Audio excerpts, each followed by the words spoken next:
warahmatullahi wabarakatuh. Waalaikumsalam warahmatullahi wabarakatuh. Alhamdulillahillazi anzala al-Qur'an hudan linnasi wa bayyinatin minal huda wal furqan. Wassalatu wassalamu ala asyrafil anam wa ala alihi wa ashabihil kiram, amma ba'du. Saudara-saudara kaum muslimin rahimakumullah, setiap penganut agama di dunia ini mempunyai sesuatu kitab yang dianggapnya sebagai kitab suci. Orang Hindu punya kitab Weda,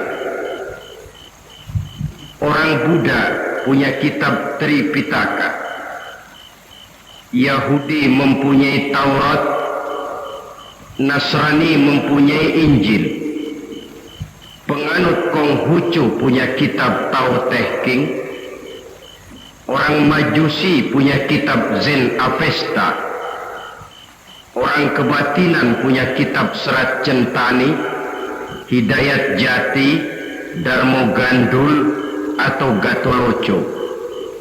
Sementara kita umat Islam oleh Allah diberikan Al-Quranul Karim.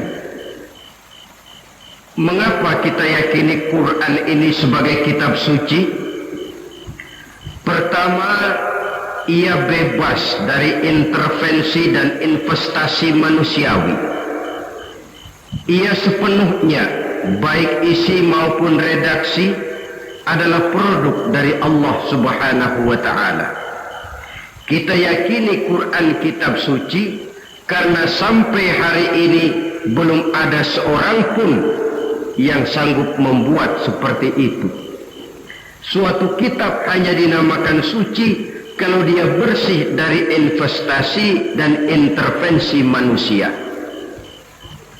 Al-Quran ini sejak turunnya 14 abad yang lalu telah menantang.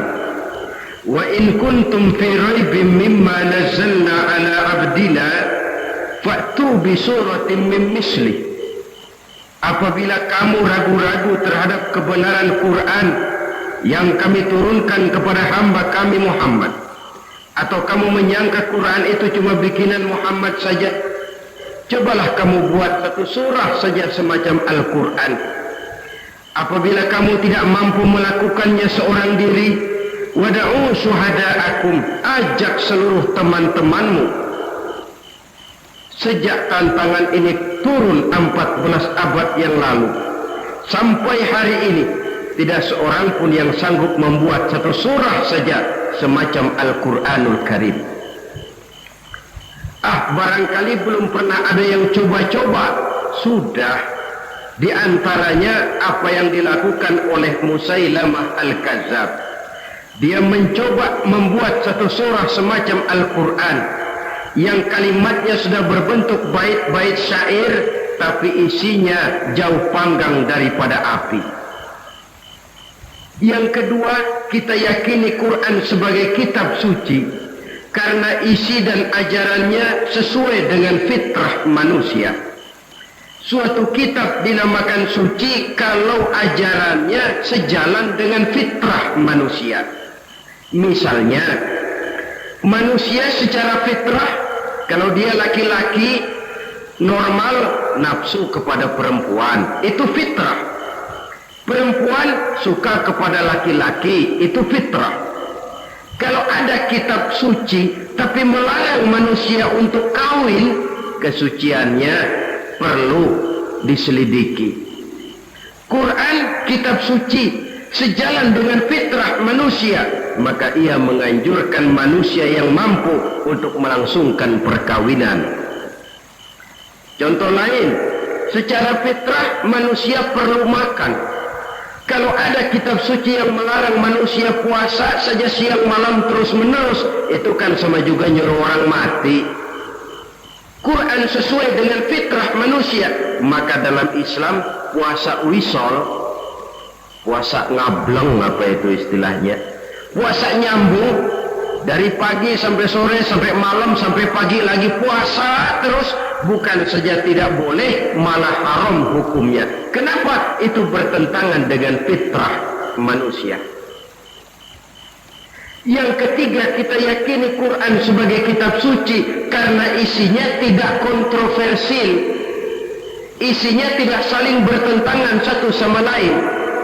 Di ayat manapun Quran mengajarkan Allah itu Esa. Satu kali dia berkata haram, dia akan tetap berkata haram. Isinya tidak kontroversial. Sebab kalau ada kitab suci, di satu pihak mengajarkan Tuhan Esa, di lain ayat mengajarkan Tuhan 3, di lain ayat lagi mengajarkan Tuhan 4, kitab kacau namanya. Bagaimana suatu kitab bernama suci kalau isinya kontroversial satu dengan lainnya? Dari 3 kriteria inilah kita yakini Quran sebagai kitab suci. Masalah yang akan kita bicarakan pada pertemuan kita kali ini, bagaimana sikap kita terhadap Al-Quranul Karim sebagai kitab suci. Berangkat dari sebuah hadis di mana Rasulullah Sallallahu Alaihi Wasallam pernah memberikan tawaran. Beliau bersabda, "Man ja'ala al-Qur'ana amamahu qadahu ila al-jannah, wa man ja'ala al-Qur'ana khalfahu saqahu ila an-nar." Siapa yang menjadikan Quran sebagai imam, maka Quran akan membimbing dia ke dalam surga. Tetapi siapa yang menjadikan Quran sebagai makmum, maka Quran akan mendorong dia ke dalam neraka. Pilihan terserah kita. Siapa yang menjadikan Quran sebagai imam, ditempatkannya Al-Quran di depan, dia ikuti petunjuk dan ajaran Al-Quran, maka Quran akan membimbing dia ke surga. Surga dunia, lebih-lebih lagi surga akhirat. Tetapi sebaliknya, siapa yang menempatkan Quran di belakangnya, dia belakangi Al-Quran, dia belakangi perintah dan ajaran-ajaran Al-Quran, dia perturutkan hawa nafsunya dalam kehidupan ini, maka Quran akan mendorong dia ke dalam neraka. Ya, neraka dunia, lebih-lebih lagi neraka akhirat. Pilihan terserah kita. Saya mau tanya, kira-kira Quran dalam hidup kita jadi imam apa jadi makmum? Imam apa makmum? Kalau Quran jadi imam, artinya kita umat Islam jadi makmum.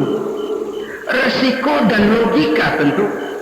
Makmum harus ngikuti imam. Imam takbir, makmum takbir.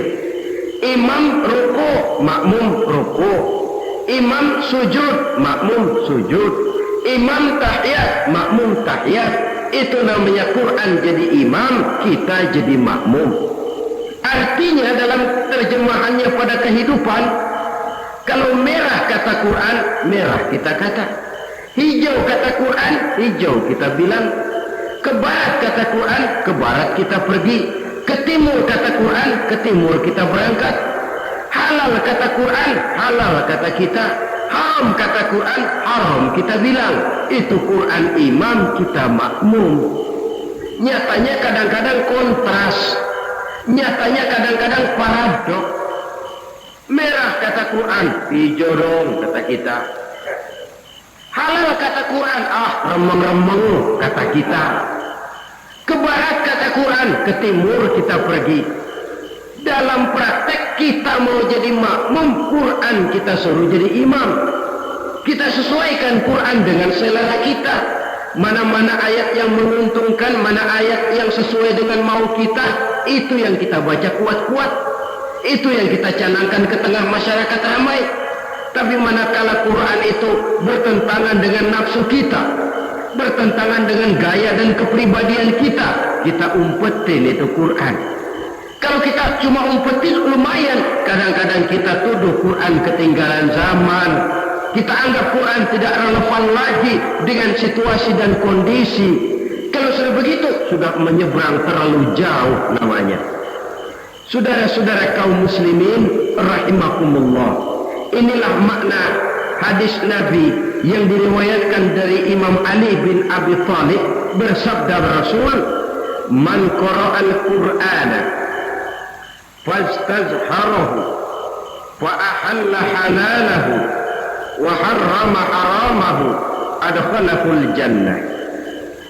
Barang siapa yang membaca Al-Quran lalu memperhatikannya, kemudian menghalalkan yang halal dan mengharamkan yang haram, maka Allah akan memasukkan orang itu ke dalam surga, ya surga dunia, ya surga akhirat. Apabila kita renungi hadis ini, maka untuk beriman kepada Al-Quran ada 3 jalan utama yang harus kita laksanakan. Pertama, dari kalimat man qara'al Qur'an, barang siapa yang membaca Al-Quran. Ini artinya siapa yang ingin menjadikan Quran sebagai imam di dalam kehidupan, jalan pertama yang harus ditempuhnya menanamkan kegemaran membaca Al-Quranul Karim. Al-Quran gharibun fima baina qaumin la yaqra'una. Quran akan jadi asing, Quran akan jadi aneh kalau terletak di tengah rumah orang Islam yang tidak suka membaca Al-Quranul Karim.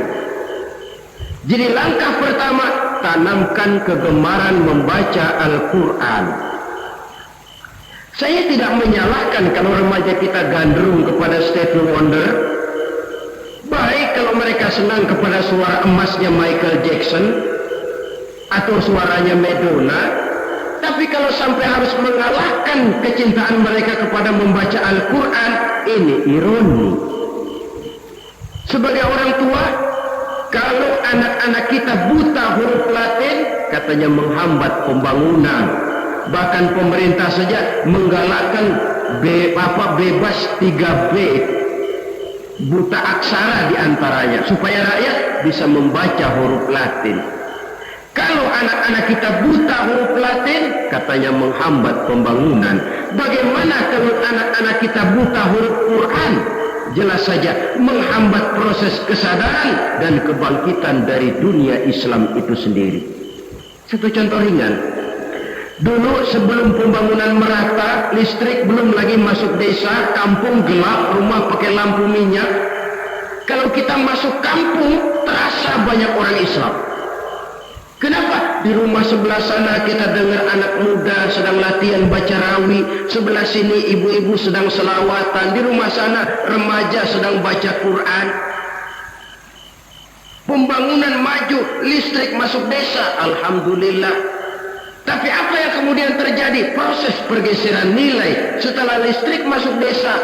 Radio main kenceng-kencengan, televisi main gede-gedean, baca Quran sudah barang aneh, langka.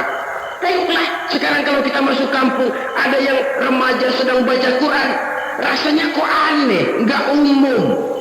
Sesuatu yang baik malah menjadi nilai-nilai keanehan. Saudara-saudara kaum muslimin rahimakumullah, tanamkan kegemaran membaca. Dalam satu hadis Nabi pesan, nawiru buyutakum bitilawatil Quran, sinari rumah tanggamu dengan bacaan Quran. Sebab listrik ini cuma bisa menerangi gelap, tapi tidak akan sanggup menerangi hati manusia. Quran produk Allah dibaca dalam segala keadaan, tepat dan pantas. Lihat saja, orang sedih baca Quran, terhibur. Orang gembira baca Quran, tidak lupa diri. Di rumah mewah ada yang baca Quran, bagus. Di gubuk reot di pinggir kali ada yang baca Quran, cocok. Orang kawin dibacakan Quran, bagus. Orang mati dibacakan Quran, tidak jelek. Dalam segala keadaan, in all season, bahasa kerennya, dia pantas dibaca. Saudara-saudara, bahkan orang sakit gigi pun kalau dengar baca Quran tidak marah. Coba lihat. Dia senang benar lagu Michael Jackson, tapi giliran sakit gigi, coba setelin lagu Michael Jackson, kalau nggak mencah-mencah. Kamu gila apa nggak tahu saya lagi sakit gigi, tapi coba bacakan Quran. Dia pasti tidak marah. Begitu besar daya pengaruhnya. Bahkan Abu Jahal sama Abu Lahab pernah rapat. Kata Abu Jahal sama Abu Lahab, Mas Lahab, gini loh mas. Kenapa? Ini saya pikir-pikir salah satu yang menyebabkan kenapa saudara kita banyak ikut ajaran Muhammad. Mereka kalau sudah dengar bacaan Quran terpesona. Jadi kita blokir saja. Caranya gimana? Kasih pengumuman kepada Quraisy, jangan sekali-kali mau dengerin Muhammad baca Quran. Kamu juga jangan. Dan kamu, saya pun begitu. Mari kita janji, tidak mau dengar bacaan Quran. Salaman, pulang ke rumah masing-masing. Dapat 1 hari tahan, 2 hari bertahan, 3 hari, seminggu ke atas, Abu Jahal mulai ada semacam rindu, kangen, pengen dengar ayat Quran. Karena secara pribadi dia mengakui keindahan gaya bahasanya jauh lebih tinggi dari kemampuan penyair Quraisy. Isi ajarannya sangat dalam dan menyentuh segi-segi kehidupan manusia. Nggak tahan Abu Jahal, kayak dikilikin hatinya, keluar rumah mindik-mindik, umpet-umpet, ngempet di rumah Nabi, pengen dengar Nabi baca Quran. Rupanya Abu Lahab sama. Pikir Abu Lahab nggak bakalan keluar. Abu Lahab berpikir Jahal pasti di rumah. Dua-duanya bareng berangkat ke rumah Nabi. Cuma yang satu dari sebelah barat, yang satu dari sebelah timur. Ngempet, ketemu di sudut, sama-sama kaget. Jahal, loh kamu Lahab? Iya, kamu ngapain? Lah kamu ngapain? Akhirnya sama-sama malu, sama-sama tidak bisa menahan diri, akhirnya sama-sama ngakuin. Bagaimanapun kita harus akui bahwa Al-Quran ini mengandung daya pesona yang sangat luar biasa. Itu dari segi bacaan, belum lagi dari segi ajaran, belum lagi dari segi isi. Tanamkan kegemaran membaca Al-Quran. Sampai-sampai Nabi katakan, innal ladzi laisa fi jawfihi syai'un minal Quran kal baitil kharib. Orang yang dari tenggorokannya belum pernah keluar ayat Quran barang sepotong pun, belum pernah ngaji barang seayat pun, itu orang, kata Nabi, kal baitil kharib, kayak rumah kosong.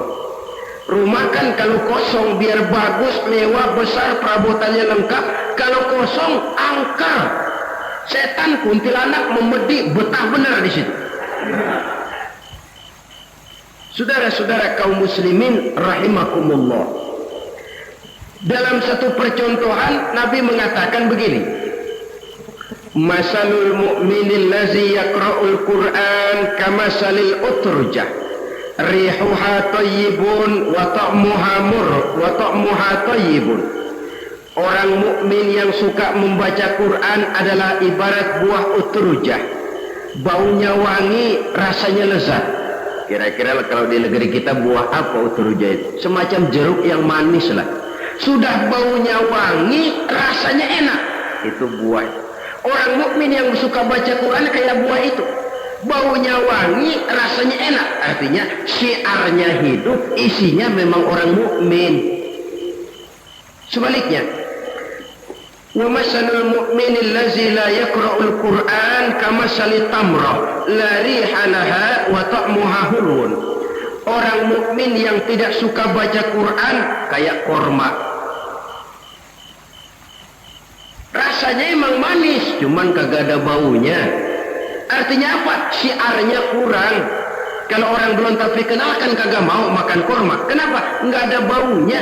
Daya tariknya kurang, walaupun rasanya enak. Kalau daya tariknya nggak ada, kan nggak ada iklannya, tidak ada syiarnya. Itu orang mukmin yang tidak suka membaca Quran. Ibarat buah, nggak ada baunya, walaupun rasanya enak. Orang kurang tergerak, kurang syiar, kurang daya tarik.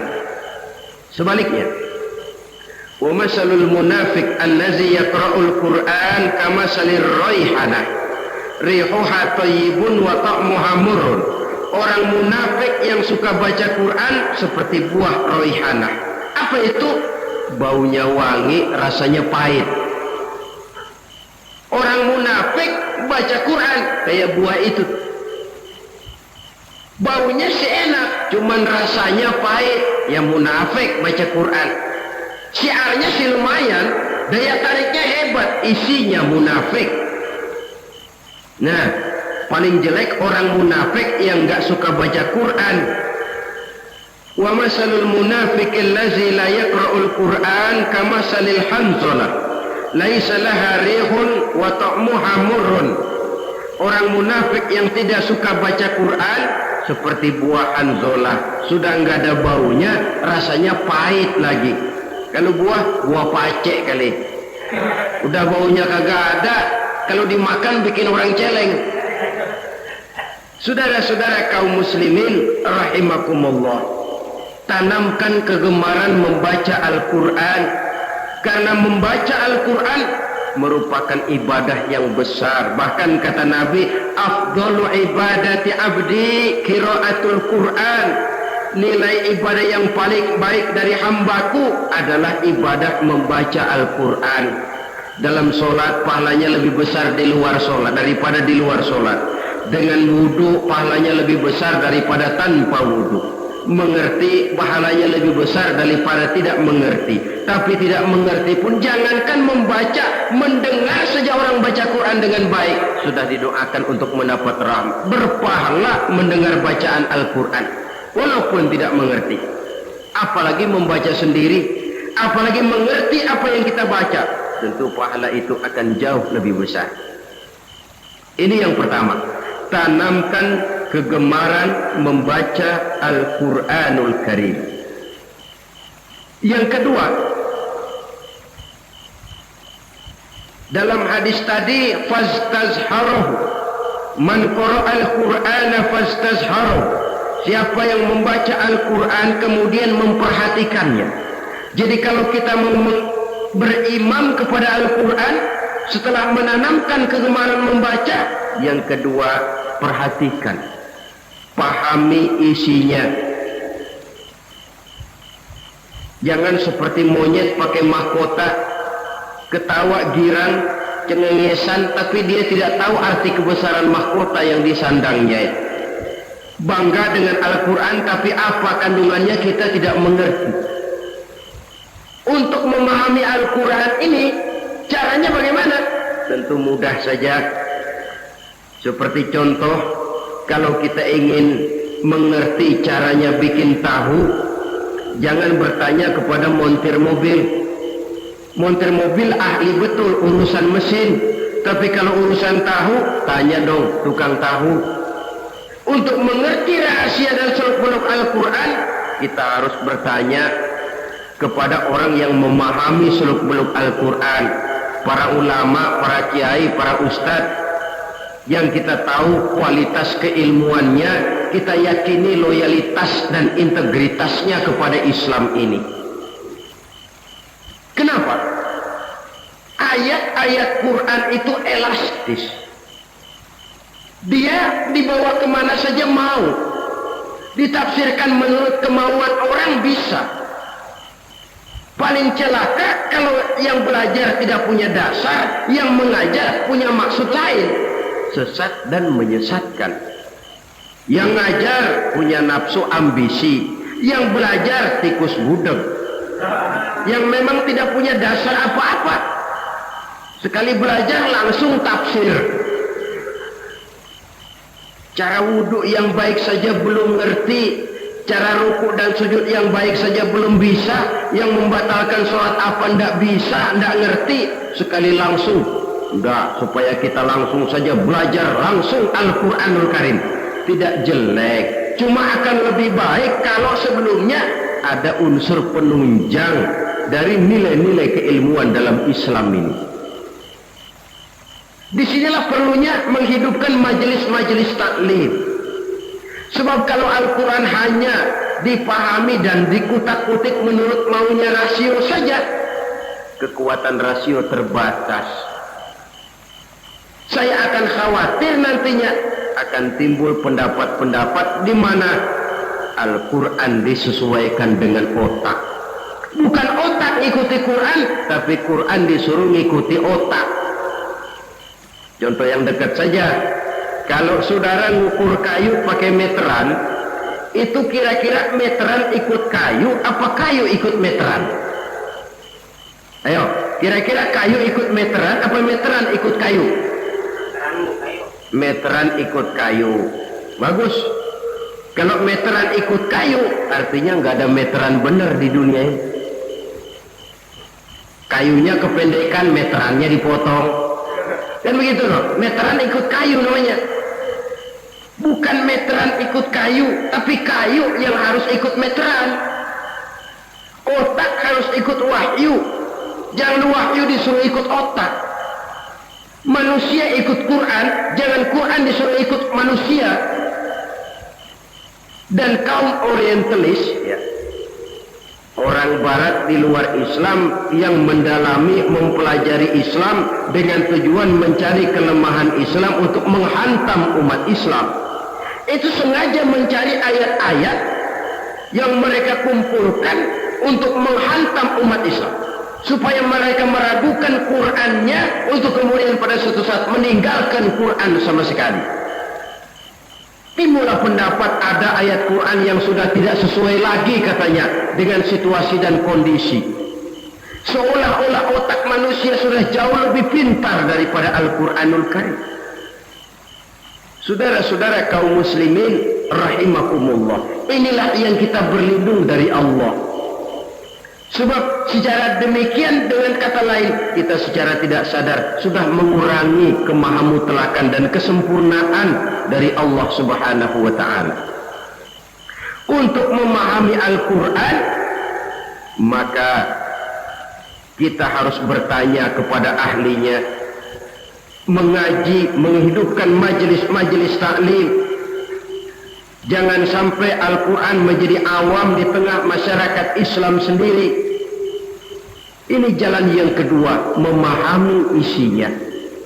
Sehingga dengan demikian, manakala Al-Quran dibacakan orang, pemikiran kita tidak lagi terpusat kepada kemerduan suara orang yang membaca, tapi tertuju kepada isi yang dikandungnya.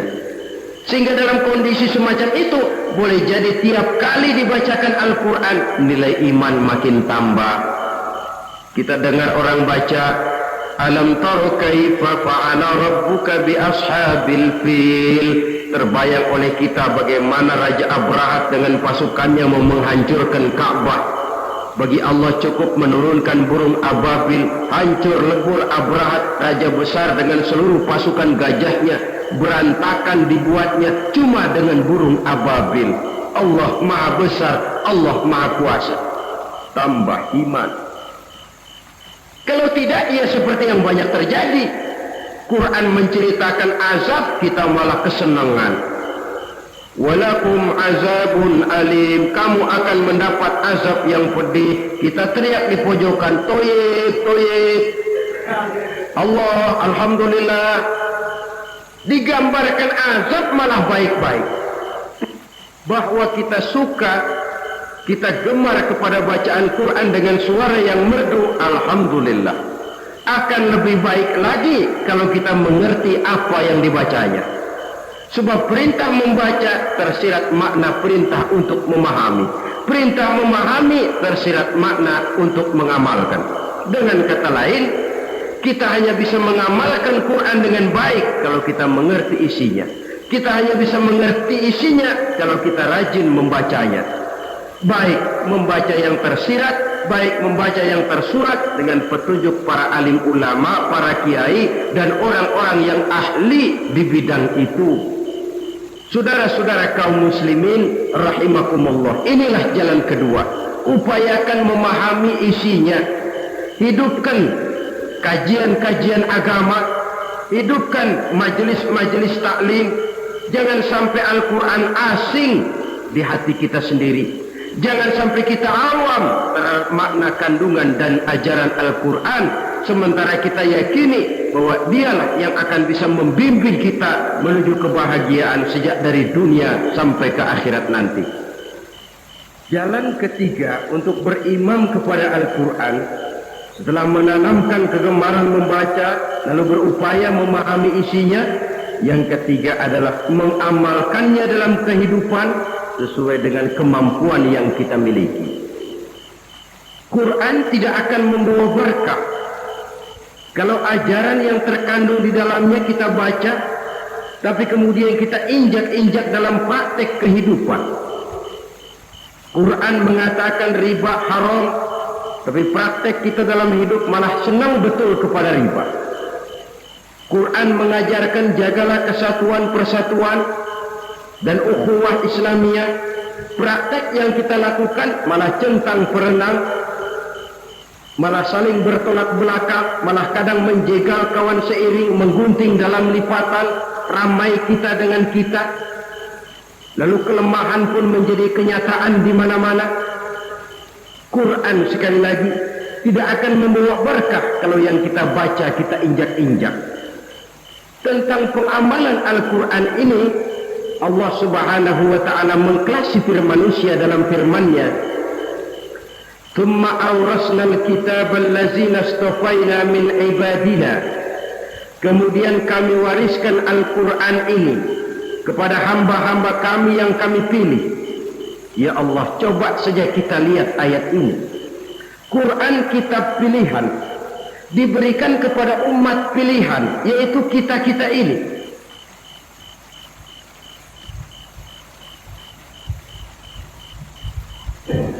Lalu bagaimana umat pilihan ini setelah menerima Al-Quran? Terbagi dalam 3 kelompok besar. Pertama, kata Allah, "Faminhum zalimun li nafsihi." Di antara mereka ada yang setelah menerima Al-Quran kemudian zalim kepada dirinya sendiri. Artinya hanya mulutnya saja yang menerima Al-Quran, tapi perbuatannya menginjak-injak Al-Quran. Orang semacam ini tidak zalim kepada Allah, tidak zalim kepada Rasulullah, tetapi orang semacam ini zalim kepada dirinya sendiri. Dia terima Quran dengan mulutnya, tapi dia injak-injak Quran dengan perbuatannya. Na'udzubillah summa na'udzubillah. Kelompok yang kedua, wa minhum muqtasid. Di antara mereka ada yang setelah menerima Al-Quran lalu muqtasid. Muqtasid ini 50-50, ngambil jalan tengah. Ajaran Quran dipakai, ajaran setan dikerjain. Artinya juga perintah Quran oke, larangan Quran ho-oh. Saudara-saudara, malaikat bingung bagaimana montennya nih anak ini. Perintah Quran dikerjain, larangan Quran juga dikerjain. Ini muqtasid. Nah, yang ideal adalah golongan yang ketiga, kata Allah, wa minhum sabiqun bil khairati biiznillah.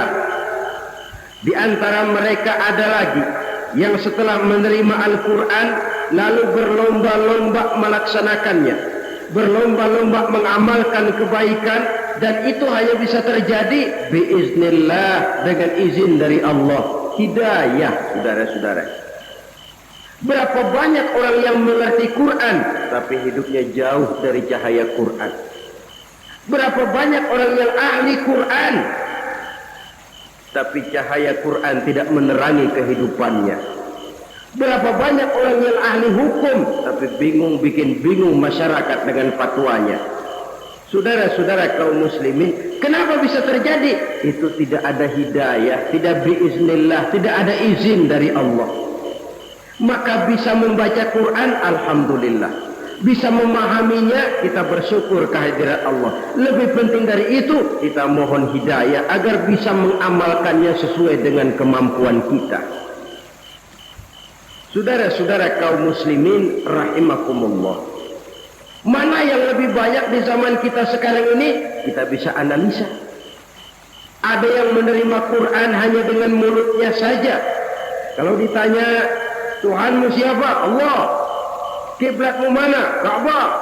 Saudaramu siapa? Umat Islam. Kitab sucimu apa? Quran. Kamu bisa baca? Enggak. Ya, kalau cuma tidak bisa baca, barangkali kadang-kadang Quran saja pun tidak punya. Ini yang ironi, ini yang menyedihkan. Saudara-saudara kaum muslimin rahimakumullah, tanpa melaksanakan konsepsi Al-Quran di dalam kehidupan, maka kesenangan kita membacanya, pengertian kita tentang Al-Quran barangkali tidak akan bisa berbuat terlalu banyak di dalam kehidupan. Maka sekarang ini sudah ada terjemahan Quran dalam bahasa Indonesia, dalam bahasa daerah, dalam bahasa Inggris, Belanda, bahkan Jerman, yang masih harus terus dan selalu ditingkatkan terjemahan Quran di dalam kehidupan. Dengan kata lain, kita umat Islam menunggal dengan Quran kita. Jangan cuma jadi kebanggaan Islam tinggi, tidak ada yang lebih tinggi dari Islam. Quran kitab suci tidak ada yang bisa menandinginya. Qurannya, tapi umatnya kadang-kadang kita ini jauh panggang daripada api. Kita bersyukur musabaqah tilawatil Quran dihidupkan dengan biaya bermiliar rupiah, sejak dari tingkat kelurahan, kecamatan, wali kota, provinsi sampai kepada tingkat nasional, untuk menanamkan kegemaran membaca Quran. Setelah itu hendaknya diadakan peningkatan dengan upaya memahaminya, sehingga pada suatu saat boleh kita adakan musabaqah pengamalan Quran. Hadiahnya sudah langsung dari Allah sendiri. Ini yang kita perlu berlomba mengamalkan ajaran Quran. Sabiqun bil khairat, berlomba mengamalkan ajaran-ajaran Al-Quranul Karim. Nah, oleh karena Al-Quran ini dalam bentuknya yang umum kadang-kadang hanya menjelaskan satu persoalan secara global, kita memerlukan tuntunan sunnah dari Rasulullah Shallallahu Alaihi Wasallam. Umpamanya Quran hanya mengajarkan aqimis sholat, dirikan sholat. Caranya bagaimana? Tidak ada cara sholat dalam Quran. Dari mana kita tahu cara sholat? Dari sunnah. Itu sebabnya selain Al-Quran sebagai sumber utama, kita memerlukan sunnah. Bahwa sholat pakai takbiratul ihram di Quran tidak ada. Bahwa sholat pakai tahiyat dalam Quran tidak ada. Jadi kalau orang cuma Quran saja, tidak ada sunnah itu, ya bagaimana kita bisa sholat? Quran cuma mengatakan wa atimul hajja wal umrata lillah, laksanakan haji dan umrah karena Allah. Bagaimana manasik haji? Bagaimana cara sa'i? Bagaimana cara wukuf? Bagaimana cara melontar? Tidak ada dalam Quran. Yang memuat itu tidak lain sunnah. Untuk memahami Quran dan sunnah ini, kita memerlukan orang yang menguasai Quran dan sunnah. Oleh karena itu kita perlu petunjuk kepada para ulama. Itu sebabnya Quran sendiri mengatakan wa in tanaza'tum fi syai'in farudduhu ila Allah wa rasulih. Apabila kamu berbeda pendapat tentang suatu persoalan, kembalikan kepada Allah dan Rasulnya. Kembalikan kepada Allah artinya kembalikan kepada Quran.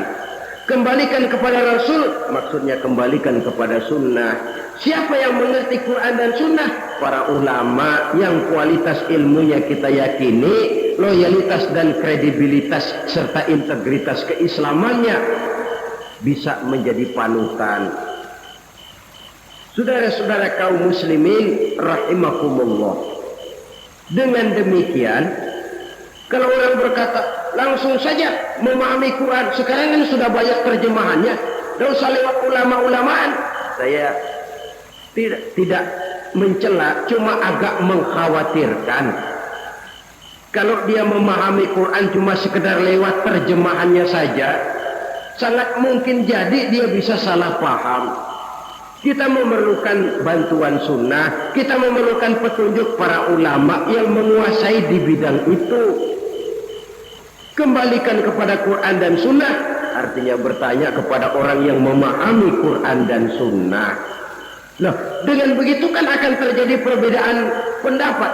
Perbedaan pendapat sesuatu yang halal sepanjang tidak menyebabkan kita berpecah belah.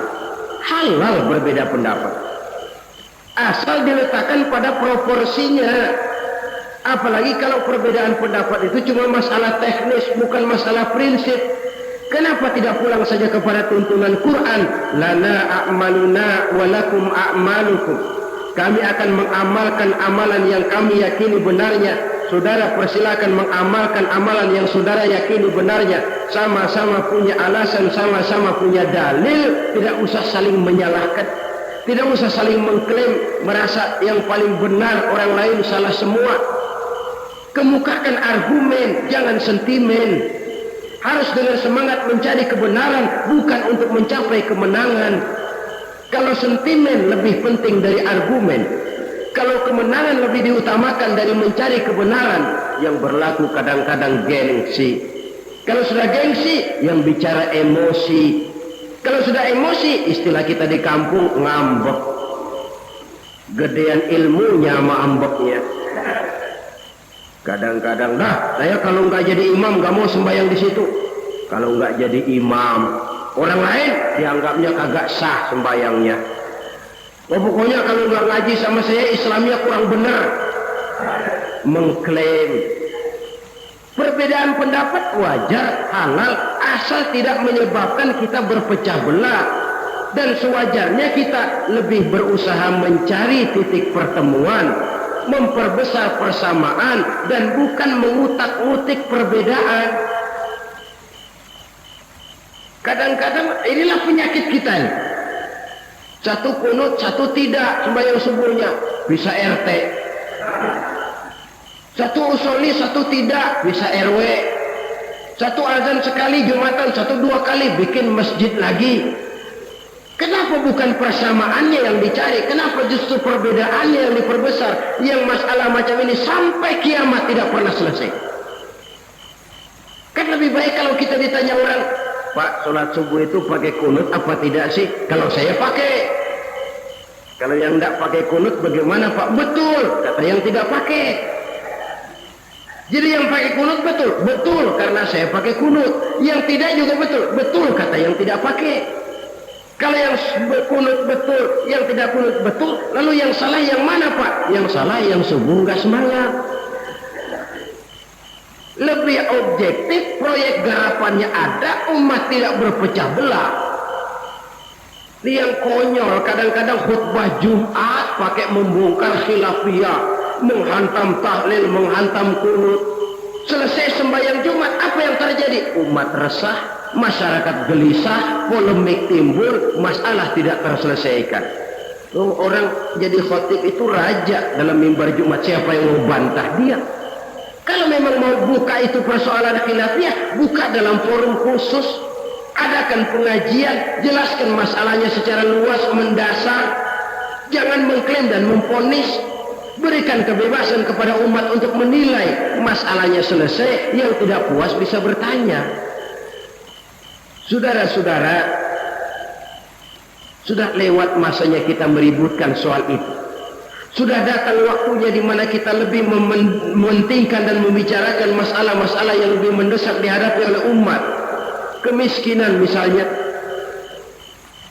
kebodohan misalnya, keterbelakangan umpamanya, peluang untuk mendapatkan pendidikan yang layak bagi anak-anak kita yang berotak cerdas tapi tidak punya kemampuan ekonomi umpamanya. Itu akan lebih objektif ketimbang kita membicarakan masalah-masalah yang sampai kiamat tidak akan pernah selesai, yang hanya akan menyebabkan kita menjadi lemah, persatuan koyak, solidaritas sosial lalu menurun, saling curiga menjadi tumbuh karenanya, dan pada akhirnya kita tidak akan pernah bisa berbuat banyak. Untung kalau tidak menjadi tertawaan bagi orang yang berdiri di luar pagar. Saudara-saudara kaum muslimin rahimakumullah, sekali lagi, Al-Quran tidak akan membawa berkah kalau yang kita baca kita injak-injak.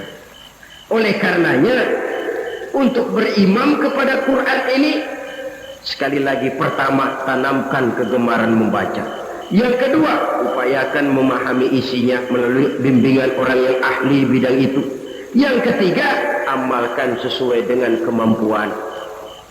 Sebab itu ada prinsip, kalau isi suatu hadis nampaknya bertentangan dengan otak, kesohehan hadis itu boleh diperiksa. Tapi kalau ayat Quran nampaknya bertentangan dengan otaknya yang harus diperiksa. Jangan Qurannya lalu disesuaikan dengan otak. Sebab kalau kita sudah berani berteori, ada ayat Quran yang tidak sesuai dengan keadaan. Ayat yang mana? Yang ini. Tahun depan tambah lagi, tahun depan tambah lagi. Makin lama makin habis Al-Quran itu. Yang perlu diperbarui cara kita memahami Quran. Bukan dengan mengemukakan teori ayat Quran kehilangan relevansi. Cara kita memahami barangkali yang kurang relevan. Dalam situasi, dalam konteksnya dengan situasi dan kondisi. Jangan lupa, Al-Quran ini kan untuk semua umur. Dia bisa dipahami secara filosofis, dia bisa dipahami dengan kacamata orang awam. Tingkat kemampuan berpikir orang tidak semuanya sama. Kalau semua orang kita mau ajak berfilsafat, merenung dalam-dalam, menerawang tinggi-tinggi, ialah buat mereka yang terjangkau oleh perguruan tinggi. Tapi buat saudara-saudara kita, pedagang-pedagang kecil, petani di desa-desa terpencil, remaja-remaja yang jauh dari sentuhan teknologi canggih, sanggupkah mereka berpikir filosofis? Sementara mereka merupakan bagian terbesar dari kondisi umat ini. Saudara-saudara kaum muslimin, oleh karenanya ditentang membaca, memahami dan mengamalkan.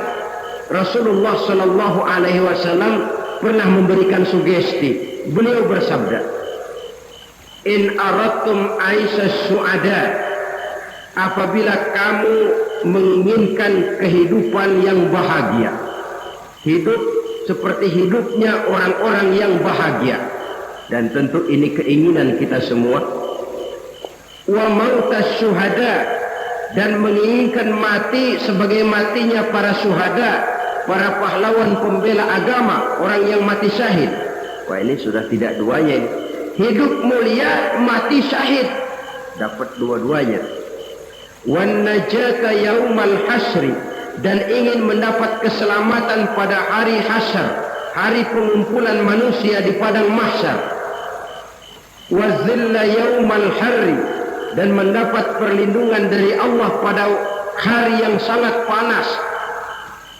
Wal huda minadh dhalalah, dan mendapat petunjuk dari kesesatan. Nah, ini keinginan semua orang. Kan yang kita cari apa sih? Hidup bahagia. Biar ndak kaya asal bahagia, sudah enak. Lalu apa lagi? Matinya sebagai syahid. Kemudian di hari pengumpulan nanti mendapat keselamatan. Lalu pada saat orang lain kepanasan, kita mendapat perlindungan. Kemudian orang lain kebingungan, kita mendapat petunjuk.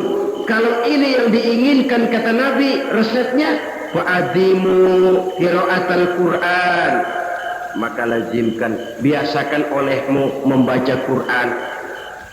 Tidak ada terlambat. Idealnya memang dari kecil, sebab lidah kalau sudah kaku berat. Disuruh baca innallaha laghaniyun hamid, lidahnya berat. Innallaha lampuniyun hamid, lampuniyun, laghaniyun jadi lampuniyun.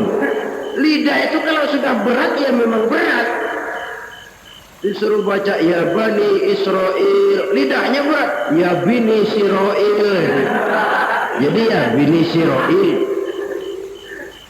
Saudara-saudara, idealnya memang dibiasakan dari kecil supaya lidah itu ringan. Kalau tidak ada istilah terlambat. Saya malu pak, belajar alif-alifan udah gede. Ya jangan alif-alifan, alif beneran. Alif-alifan kapan bisanya? Alif beneran yang dipelajari. Tidak ada istilah terlambat, tidak ada istilah malu untuk belajar Al-Quran ini. Saudara-saudara kaum muslimin rahimakumullah, ini sugesti untuk menanamkan kegemaran membaca. Lalu sugesti untuk memahaminya, tentu banyak ayat, banyak hadis. Mengapa tidak diantara kamu sekelompok orang yang berangkat untuk memperdalam, memahami agama, Falaula nafara min kulli firqatin minhum ta'ifatun liyatafaqahu fid din. Di tengah kelompok orang yang berangkat belajar teknologi canggih, di tengah grup orang yang mendalami ekonomi, di tengah kelompok orang yang membidangi hukum, di tengah kelompok orang yang sibuk meneliti ilmu-ilmu kedokteran, mengapa tidak ada kelompok orang yang secara takhasus liyatafaqahu fid din, mendalami agama, mendalami Quran ini harus ada.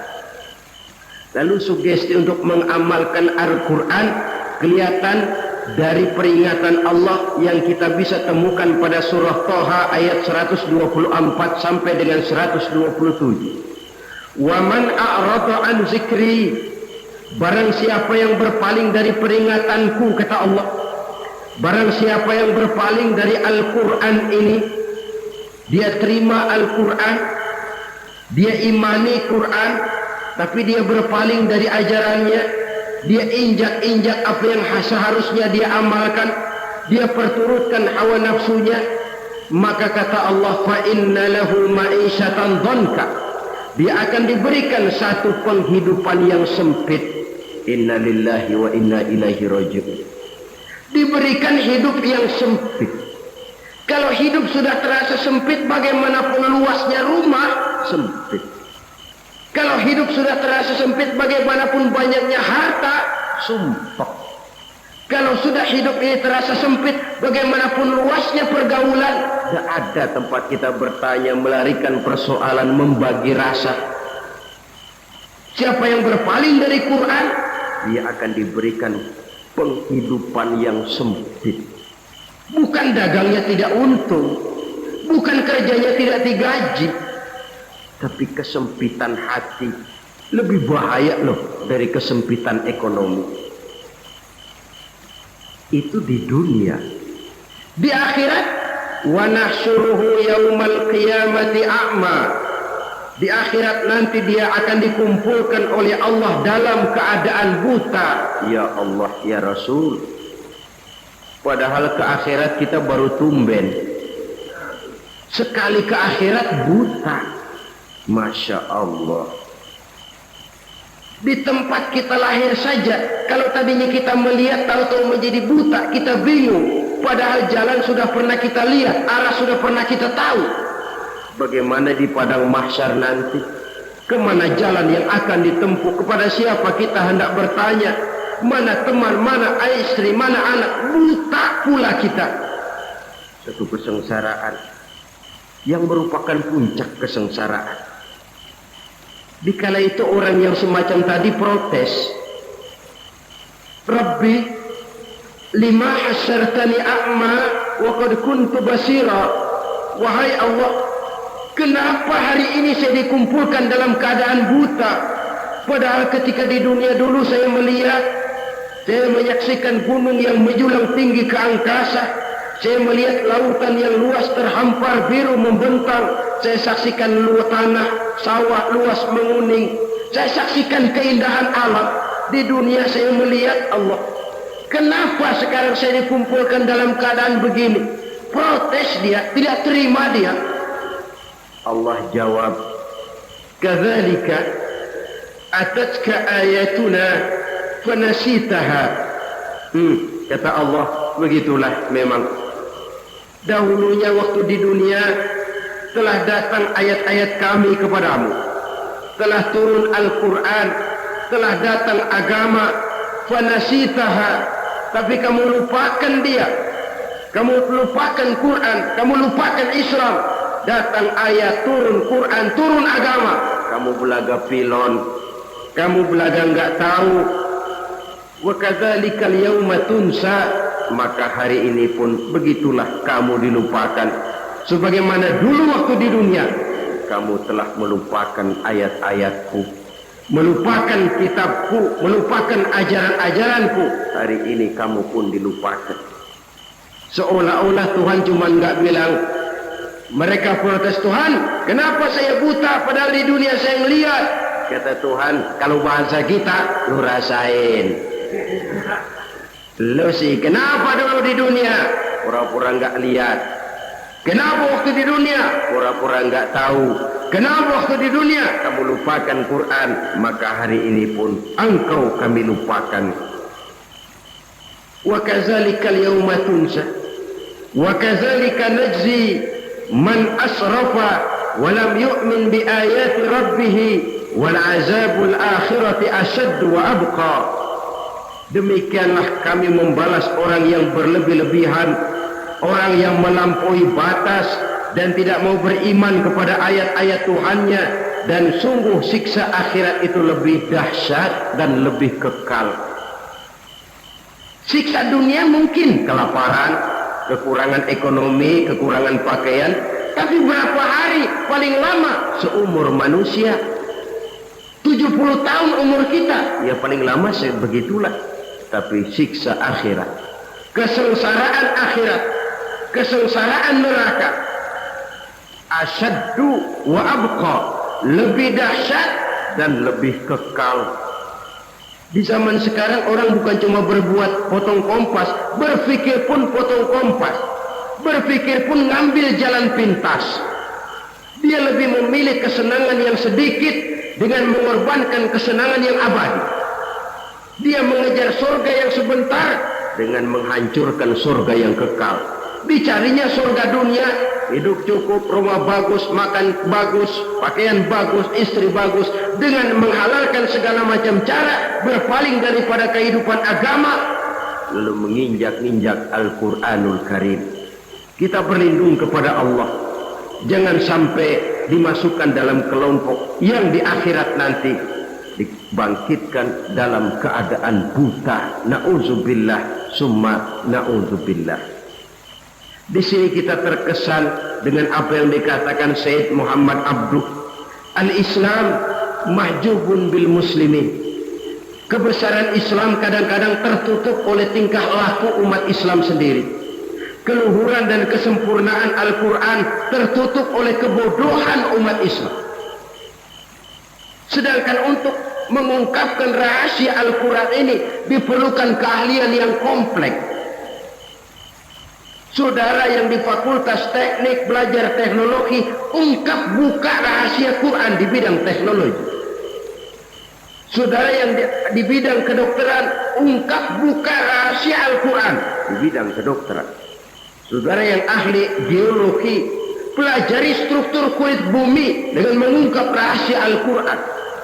Sehingga pengkajian kita tentang teknologi, pengkajian kita tentang angkasa luar, pengkajian kita tentang anatomi manusia akan berakhir kepada subhanaka ma khalaqta hadza batila.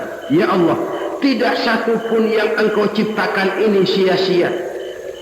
Perut bumi mengandung minyak, timah, kekayaan yang berharga untuk manusia. Mempelajari angkasa luar bisa memahami musim dan menyelamatkan manusia. Mempelajari rimba belantara, teknologi canggih, akhirnya akan memperkuat nilai-nilai iman, menerjemahkan ajaran Quran lewat disiplin ilmu yang kita kuasai masing-masing, untuk kemudian bekerja sama bahu-membahu dalam rangka mengimani Al-Quran, mengamalkan Al-Quran, dan mengawal keluhuran Al-Quranul Karim yang atas dasar tuntunannya kita hidup, untuknya kita berjuang, dan dalam bimbingannya kita ingin kembali menghadap Allah Subhanahu wa Ta'ala. Inilah pertemuan yang singkat ini. Mudah-mudahan kita diberikan kekuatan oleh Allah untuk berimam kepada Al-Quran, menjadikannya sebagai pedoman utama di dalam kehidupan kita. Terima kasih atas segala perhatian. Mohon maaf atas segala kekurangan. Usikum wa nafsi bitaqwallah. Wassalamualaikum warahmatullahi wabarakatuh.